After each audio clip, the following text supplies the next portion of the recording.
الأكل الحرش بطعم البيت المصري.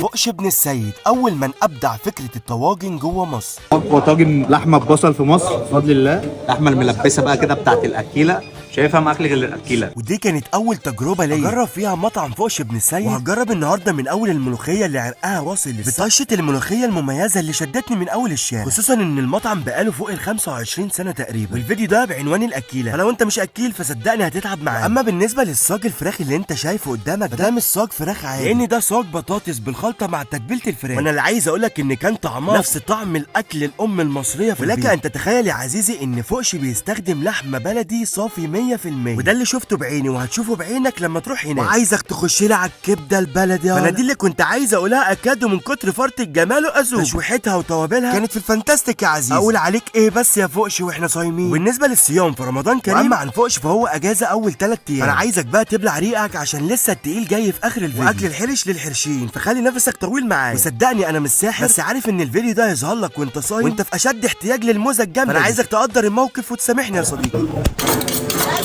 وعايزك تدخل لي يا رايق عشان صدقني هسبب حرام. وده لان الموزه الضاني عنده في حته من حيث جوده اللحمه والسمنه البلدي اللي شغال فيها. فتعالى لي لالي في حضني يا ابو الغوالي. بفضل الله انا من وانا عندي 9 سنين وانا بعمل طواجن من قبل ما اي حد يطلع بفضل الله. لحمه صعيدي بفضل الله رقم 1 مختومه خدم المذبح.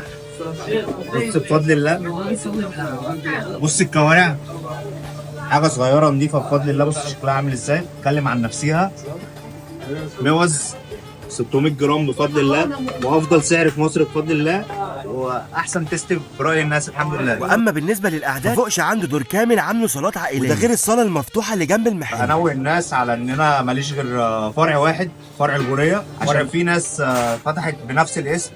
طبعا الناس دي لا يمدوا ليا باي صله. انا فرعي الوحيد هو فرع الغوريه، وان شاء الله لو فتحت فرع تاني فاكيد انا هبلغ الناس وهكون موجود هناك. وتعالى يا غالي وانا اقول لك على عنوان فوقش ما يتوهش. هتدخل من عند مسجد الغوري في الغوريه، تاني شمال يقابلك جنب كبابجي عبد العليم. وخش لي بقى عند فوقش في التقيل، يعني شوربه لحمه وفتة لحمه والرز الجامد اللي على شكل قلب، باميه باللحمه الضاني والكبده البلدي وشوربه الكوارع منه قوي. وهسيبك منك للسجق بفضل الله سمنه بلدي، كل حاجه عندي بلدي بفضل الله واحسن سعر. وشايف لك انا بقى السجق وجمدان، وحرفيا السجق كان جامد جدا. واما عن طاجن الباميه فكان حرش كده، اللحمه كانت دايبه جدا، والكبده شرحتها لكم في اول الفيديو. واما عن طاجن اللحمه بالبصل كان طعم البصل كان متكرمل كده، وكان مديله حلو ومع حادق وفي نفس ذات نفس بروتين. وما تنساش فوقش اجازه لحد طواجن فوقش على اصل دور.